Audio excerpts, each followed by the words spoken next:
Nah, ditunggu AY sampai di sore hari juga, Syahrul masih tetap belum sadar. Seketika mendengar nama perusahaan itu, raut wajah sang kiai langsung berubah menjadi kurang suka, merengut gitu. AY mengeluarkan gumpalan darah yang sangat banyak sekali dan ada seperti set belatung dari darah-darah itu. Assalamualaikum warahmatullahi wabarakatuh. Balik lagi teman-teman ke channel Jagating Lelembut. Apa kabar kalian semua? Semoga kalian semua sehat-sehat selalu, diberi rezeki yang melimpah, ditambah rezeki yang melimpah. Mungkin dari pandemi ini kita selalu diberi kesehatan oleh Allah Subhanahu wa Ta'ala. Jauhkan dari segala mara bahaya yang akan datang ke diri kita semua. Oke, pada kesempatan malam ini saya ingin menceritakan kisah horor dari sahabat Jagating Lelembut yang berasal dari kota Jepara. Sebut saja namanya Mas Aye. Seperti apa kisahnya? Tapi sebelum teman-teman menonton videonya, buat teman-teman yang lain yang baru gabung di channel ini, jangan lupa like, komen, dan subscribe di channel ini agar teman-teman tidak ketinggalan kisah horor di channel Jagating Lelembut. Terus buat teman-teman yang lain, jika ingin berbagi kisah horornya seperti Mas Aye, teman-teman juga bisa mengirim pesan ke email saya yang berada di sini. Nanti saya akan menceritakan kisah horor teman-teman di channel Jagating Lelembut. Oke, seperti apa kisah horornya Mas Aye? Mari kita mulai kisahnya. Jagating Lelembut, Awe.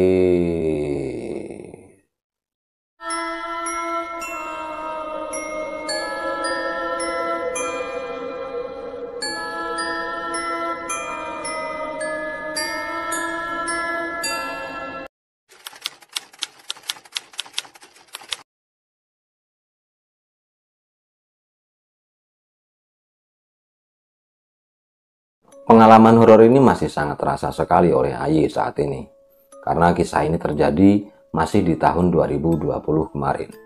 Aye berasal dari kota Jepara. Tepat di bulan Maret 2019, Aye berhasil menyelesaikan pendidikannya di salah satu perguruan tinggi negeri di Semarang. Tak berselang lama Aye lulus, Aye pun diajak bekerja sama temennya, teman semasa kecilnya Aye. Aye diajak mengelola salah satu perusahaan retail yang cukup besar di kota Jepara. Karena perusahaan itu juga adalah milik dari orang tua temannya Aye sendiri. Dan saat itu dia diberi kepercayaan sebagai HRD di perusahaan tersebut. Mendengar kalau anaknya sudah mendapat pekerjaan dan kerjanya juga masih di kota Jepara, kedua orang tuanya Aye ini merasa senang karena Aye nggak perlu sampai jauh-jauh keluar kota untuk mencari pekerjaan, dan Aye sendiri masih bisa berkumpul dengan bapak ibunya setiap hari. Di pagi itu Aye mulai berangkat bekerja. Saat sampai di kantor, Aye mulai mempelajari tentang pengelolaan penataan di perusahaan tersebut. Tapi Aye tetap meminta bantuan temannya untuk diarahkan, diajari apa saja yang harus dikerjakan oleh Aye. Sampai sore hari Aye pun pulang. Di hari kedua, Aye berangkat bekerja dengan penuh rasa semangat. Karena Aye sudah tahu apa yang harus dikerjakan di perusahaan tersebut. Saat sampai di kantor, Aye pun mulai merancang promo agar bisa menarik para pelanggan dan bisa meningkatkan penjualan di perusahaan tersebut. Nah, saat itu Aye meminta tolong kepada ketiga karyawannya, sebut saja namanya Andi, Yanto, dan Syahrul. Aye meminta tolong kepada mereka untuk memasang banner promo di papan reklame yang berada di samping perusahaan tersebut. Tapi saat itu Syahrul kerjanya sangat ceroboh, karena saat Syahrul naik tangga, saat Syahrul mau mencopot banner yang lama, Syahrul ini naiknya dengan sangat tergesa-gesa, sampai-sampai Syahrul nggak sengaja kakinya nyenggol kabel listrik, dan saat itu juga Syahrul kesetrum dan jatuh. Melihat Syahrul yang jatuh karena kesetrum, Aye pun sangat panik karena Aye melihat Syahrul langsung nggak sadarkan diri. Setelah itu Andi dan Yanto pun mengangkat Syahrul untuk dibawa masuk ke dalam kantor. Ditunggu sekitar setengah jam, ini nggak sadar-sadar. Nah, akhirnya Aye pun semakin panik. Karena takut terjadi apa-apa dengan Syahrul, Aye pun membawa Syahrul ke rumah sakit. Sampai di rumah sakit, Syahrul tetap belum sadar. Setelah itu, Aye pun menelpon pihak keluarganya Syahrul. Nah, ditunggu Aye sampai di sore hari juga, Syahrul masih tetap belum sadar.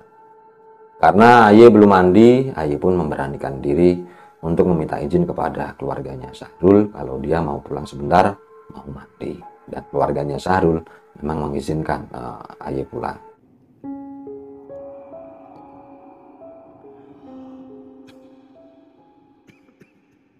Singkat cerita, sampai sekitar 5 hari, Syahrul nggak kunjung siuman. Dan saat itu Aye semakin bingung. Aye nggak tahu apa yang harus dilakukan. Karena Aye sendiri juga sudah berusaha membawa Syahrul ke rumah sakit. Dan Aye juga meminta tolong sama dokter untuk memberi perawatan yang terbaik buat Syahrul. Tapi kok Syahrul nggak kunjung sembuh atau siuman.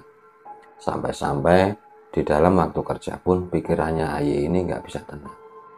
Nah, waktu sore hari, waktu pulang dari kantor, saat masuk ke dalam rumah, Aye melihat kedua orang tuanya ini lagi ngobrol di ruang tamu.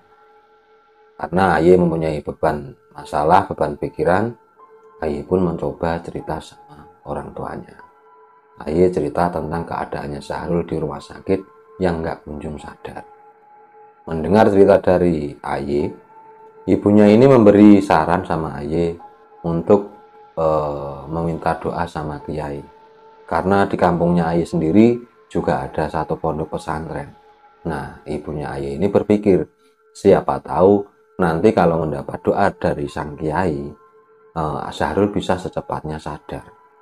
Tanpa berpikir panjang, Aye pun secepatnya mandi, terus setelah mandi setelah sholat, Aye langsung bergegas menuju ke pondok pesantren itu.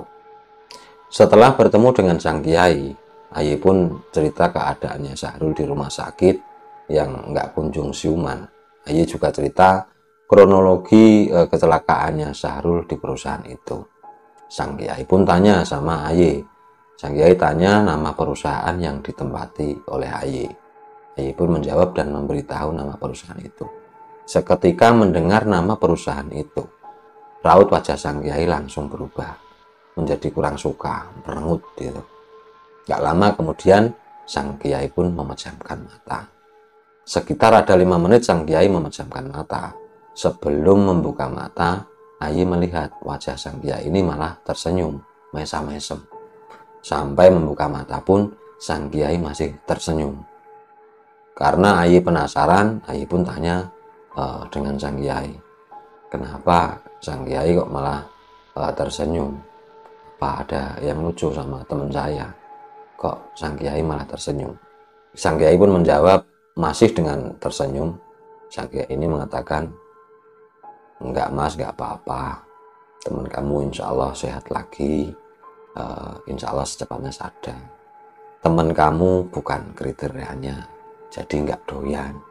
Udah tunggu sebentar, saya tak masuk. Setelah itu sang kiai pun masuk ke pondoknya. Tapi saat sang kiai mengatakan nggak doyan atau bukan kriterianya, Aye ini penasaran maksudnya sang kiai ini apa. Tapi Aye mau tanya, sang kiai sudah masuk ke pondok. Nggak lama kemudian, sang kiai pun keluar lagi dengan membawakan air putih yang dimasukkan botol. Setelah itu, sang kiai pun duduk lagi dan memberikan air itu kepada Aye. Sang kiai pun mengatakan, Mas, tolong air ini dibasuhkan ke muka teman kamu.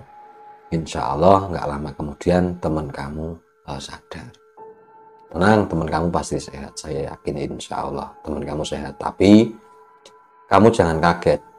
Kalau nanti teman kamu sudah sehat, saya yakin dia pasti keluar dari perusahaan kamu. Setelah sang kiai mengatakan seperti itu, rasa penasarannya Aye semakin besar. Aye pun bertanya lagi kepada sang kiai, loh kenapa keluar Yai? Bukannya nanti kalau sudah sehat harusnya kerja, kok malah keluar? Nah emang kenapa? Sang kiai pun menjawab, ya nggak tahu, tanyanya ya jangan sama saya, tanyanya sama teman kamu sana nanti. Iya kalau jawabannya sama, kalau enggak, iya kalau nanti teman kamu jujur, kalau enggak kan kamu malah bingung. Ya sudah, mending kamu secepatnya pulang. dan antarkan air ini ke rumah sakit. Cepat basuhkan ke wajah teman kamu. Tapi saya juga pesen sama kamu, kalau kamu masih pengen ngelanjutin kerja di perusahaan kamu itu, pesan saya satu, jangan pernah membuat masalah dengan pemilik perusahaan itu. Jangan pernah berani sama dia. Terus yang kedua, tingkatkan ibadah kamu, kuatkan sholat kamu. Jangan dangdek, jangan telat-telat. Udah, sekarang mending kamu secepatnya pulang dan antarkan air ini ke rumah sakit. Setelah itu Aye pun berpamitan dengan sang kiai. Saat sampai di rumah, Aye juga nggak lama-lama. Aye cuma ganti baju karena tadi dia ke pondok sowan kiai pasti pakai baju koko. Setelah sampai rumah dia pun ganti baju. Setelah itu dia pun langsung ke rumah sakit. Saat sampai di rumah sakit dan sudah masuk di ruangannya Syahrul, Aye pun langsung membasuhkan air itu ke wajahnya Syahrul. Setelah selesai membasuhkan air itu, Aye pun ngobrol dengan keluarganya Syahrul. Nggak lama, sekitar 15 menit. Tiba-tiba Syahrul ngeremeng, gimana ya, ngedumel kayak orang lindur gitu, ngomongnya nggak jelas. Sekitar 1 menit Syahrul ngelindur. Syahrul pun membuka matanya, dan saat itu seketika keluarganya Syahrul dan Aye sendiri mendengar Syahrul ngedumel, ngelindur, mereka semua itu langsung mendekati Syahrul. Saat itu juga sekitar 1-2 menit Syahrul pun membuka matanya. Saat Aye melihat kalau Syahrul sudah sadar karena sudah membuka mata, tapi Syahrul ini seketika membuka mata menangis, mengeluarkan air mata. Tapi Aye juga tidak terlalu memperhatikan nangisnya Syahrul, karena Aye sudah senang melihat kalau Syahrul sudah sadar. Karena Aye sudah melihat Syahrul sadar, sekitar setengah jam Aye ngobrol dengan Syahrul. Aye pun berpamitan pulang dengan keluarganya Syahrul.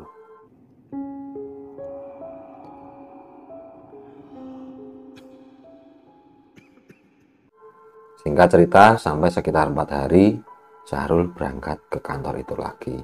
Tapi ternyata Syahrul berangkat ke kantor itu bukan bertujuan kerja, tapi benar kata sang kiai, dia keluar dari perusahaan itu. Aye pun penasaran, loh kenapa kok Syahrul benar-benar keluar. Aye pun mendekati Syahrul dan tanya, loh kenapa Rul, kok kamu malah keluar? Emang nggak betah atau punya masalah di perusahaan ini? Syahrul menjawab, enggak kok Pak, saya sebenarnya kerasan atau betah kerja di sini, tapi saya kurang cocok kerja di sini. Ya makanya saya putuskan keluar saja dari perusahaan ini. Aye pun tanya lagi, kamu yakin Rul? Cuman itu? Iya Pak, saya pamitan saja. Mohon maaf kalau kemarin saya membuat repot Bapak. Karena Syahrul sudah bilang seperti itu, Aye pun sudah tidak bisa menahan Syahrul. Dan setelah itu Syahrul benar-benar keluar dari perusahaan yang ditempati oleh Aye. Tapi Aye saat itu tidak curiga sama sekali, karena Aye berpikir kecelakaannya Syahrul itu karena tersengat setrum, tidak ada hubungannya dengan gaib. Karena Aye sendiri tidak merasakan ada gangguan gaib dari Syahrul atau kepada Syahrul. Jadi Aye hanya berpikir ya mungkin doa sang kiai itu lebih mujarab, lebih cepat dikabulkan oleh Tuhan. Tapi kok sang kiai menyatakan kalau nanti Syahrul sehat pasti akan keluar dari perusahaan itu. Kok ternyata terjadi dan benar? Itu yang nggak sampai di pikirannya Aye. Tapi Aye tetap berpositif thinking, nggak pernah menjuruskan pikirannya ke arah gaib atau hal-hal mistis.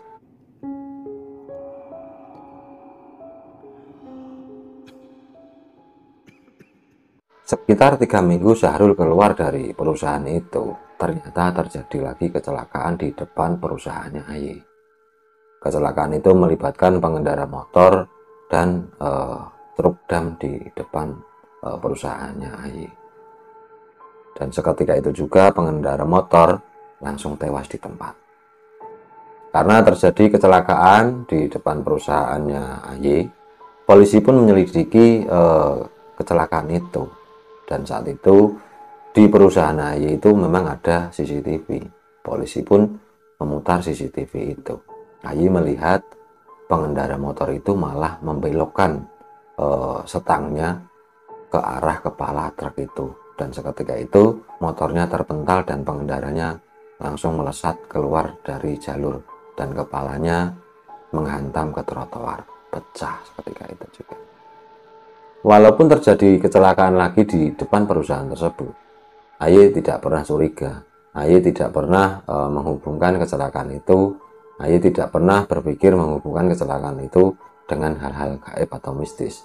AY terus berpositif thinking dan dia hanya berpikir, ya mungkin itu nasib pengendara motor itu yang harus meninggal di depan perusahaan itu. Dan saat itu AY terus bekerja dengan sangat semangat karena AY tidak ingin mengecewakan temannya yang mengajak bekerja di perusahaan tersebut. Tak terasa AY bekerja di perusahaan itu sudah 1 tahun. Dan selama 1 tahun itu memang sering terjadi kecelakaan. Entah itu karyawan, entah itu tabrakan di depan perusahaan itu. Tapi tetap AY tidak pernah curiga atau menghubungkan kecelakaan-kecelakaan itu dengan hal-hal gaib. Setelah AY bekerja di perusahaan itu 1 tahun, AY akhir-akhir ini merasa aneh. Karena AY sering dimarahi sama pemilik perusahaan itu. Tanpa alasan yang jelas, tiba-tiba AY sering dimarahi. Dan AY sendiri juga sering adu argumen dengan pemilik perusahaan itu. Sampai di suatu hari, AY tidak mampu menahan rasa amarahnya. Dan saat itu memang terjadi perdebatan yang luar biasa. Sampai-sampai AY berani misoi atau mengatakan dengan kata-kata yang kasar kepada pemilik perusahaan itu. Dan saat itu, AY memutuskan untuk keluar dari perusahaan tersebut. Setelah sampai rumah, AY pun cerita kepada orang tuanya. AY cerita kalau tadi di perusahaan dia berantem dengan pemilik perusahaan itu. Dan AY ngomong kepada orang tuanya kalau dia keluar dari perusahaan tersebut. Kedua orang tuanya pun menasihati AY dan menyuruh AY meminta maaf kepada pemilik perusahaan itu. Karena AY sudah dinasihati orang tuanya dengan kata-kata yang bisa menenangkan hatinya AY. Jadi amarahnya AY pun mulai berkurang. AY pun menerima saran atau nasihat orang tuanya.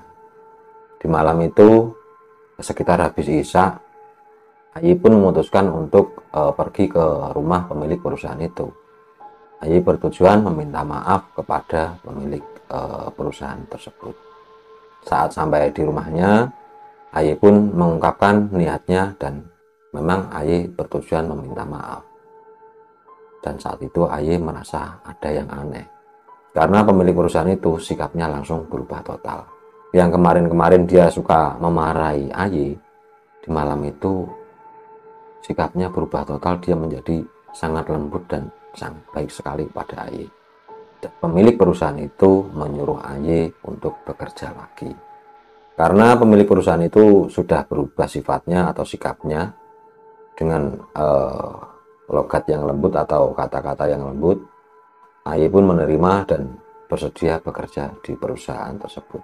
Tapi AY tidak menyangka ternyata petaka dimulai dari peristiwa tersebut, dari perdebatan antara AY dan pemilik perusahaan itu. AY tidak menyangka sikap baiknya itu ternyata ada niat jahat kepada AY.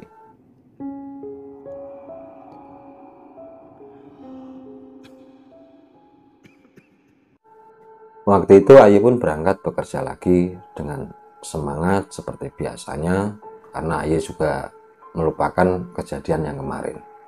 Dan selama beberapa hari itu juga pemilik perusahaan tersebut juga baik kepada AY, tidak gampang marah-marah lagi kepada AY. Tapi ternyata AY salah. Setelah AY bekerja 2 minggu di perusahaan tersebut, AY mulai sakit. Sakit AY ini diawali dengan batuk-batuk. AY saat itu hanya berpikir ya mungkin kondisi tubuhnya lagi berkurang atau kurang fit. AY pun meminum obat batuk seperti pada umumnya. Tapi selama beberapa hari itu batuknya AY walaupun dikasih obat tidak berkurang, tapi malah semakin parah. Di pagi itu, di hari Jumat, AY bangun tidur dengan sangat sempoyongan karena AY merasa batuknya semakin parah dan badannya semakin lemah. Tapi AY tetap berangkat kerja karena AY juga tidak pengen pemilik perusahaan itu marah lagi. Saat sampai di perusahaan itu, banyak teman-temannya AY atau karyawan yang lain mengingatkan AY untuk pulang saja, izin sama pemilik perusahaan itu kalau dia mau istirahat karena sakit. Tapi saat itu memang AY menolak karena AY takut nanti bermasalah kembali. Dan Yanto karyawannya AY saat itu menyarankan juga untuk AY pulang karena Yanto ngomong sama AY kalau Yanto melihat wajahnya AY itu sangat pucat. Karena sudah banyak teman-temannya AY yang menyarankan AY pulang saja, akhirnya AY pun meminta izin kepada pemilik perusahaan itu kalau dia mau pulang untuk istirahat karena kondisinya kurang sehat. Dan anehnya pemilik perusahaan itu mengatakan, iya kamu pulang saja, kamu jangan berangkat kerja dulu kalau kamu belum sembuh. Kalau kamu sudah sembuh berangkat kerja lagi nggak apa-apa, tenang, nanti kalau kamu sudah sehat jangan khawatir, saya nggak akan marah kok. Dan kamu ke dokter saja dulu, kamu jangan berangkat kerja dulu kalau belum sehat.